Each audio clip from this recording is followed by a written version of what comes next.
శివార్త మే వార్త. ఓం నమ శివాయ. హర హర మహాదేవ.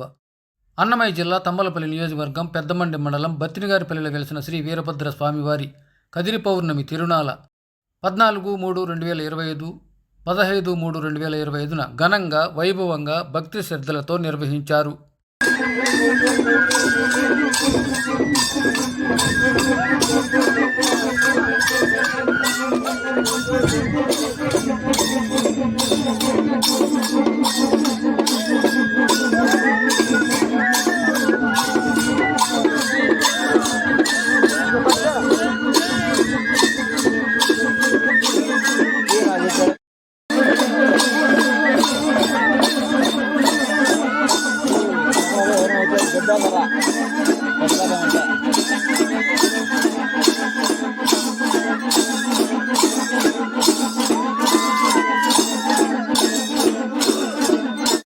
తిరునాళ్లకు పెద్దమండి మండలం నుంచే కాకుండా చుట్టుపక్కల మండలాల నుంచి పెద్ద ఎత్తున భక్తులు హాజరై ప్రత్యేక పూజలు నిర్వహించారు.